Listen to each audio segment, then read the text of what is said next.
Le principe était véritablement de montrer le processus créatif d'Adolphe-Victor Geoffroy de Chaume et de comprendre comment ce sculpteur majeur du XIXe siècle, extrêmement érudit et également extrêmement talentueux, comment procédait-il pour réaliser ses créations.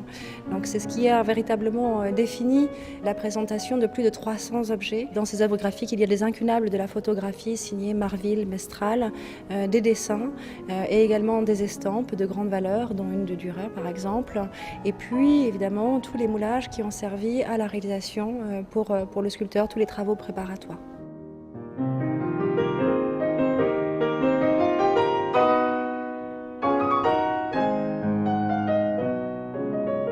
Geoffroy de Chaume est assez méconnu.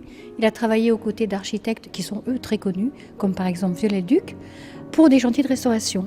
Il va aussi découvrir un artiste qui est un excellent dessinateur, vraiment hors pair, qui a donné des modèles d'orfèvrerie, des figures humaines ou des parties de corps.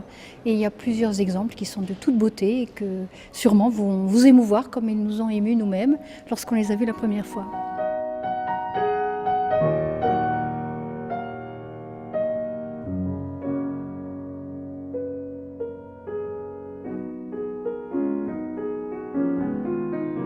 Parmi ces œuvres, l'une d'entre elles était très différente du travail que pouvait réaliser Adolphe-Victor Geoffroy de Chaume. Il semblerait qu'il s'agisse bien d'un autoportrait de Baudelaire qui aurait été perdu et qui aurait appartenu à Daumier, grand ami d'Adolphe-Victor Geoffroy de Chaume.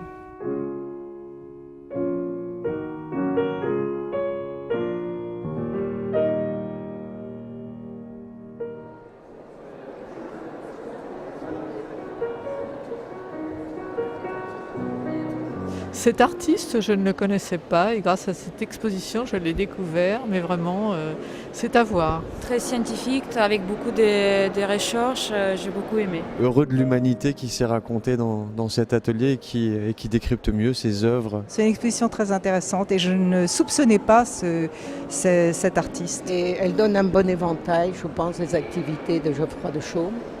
Le livret permet de nous repérer très facilement dans l'exposition, donc voilà, présentation très intéressante et j'espère qu'il y en aura d'autres comme celle-là à l'avenir. Merci à l'Institut de l'Architecture en tout cas de nous permettre de voir toutes ces beautés. Et ça éclaircit beaucoup sur sa carrière et sur sa vie. Voilà, c'était un grand plaisir.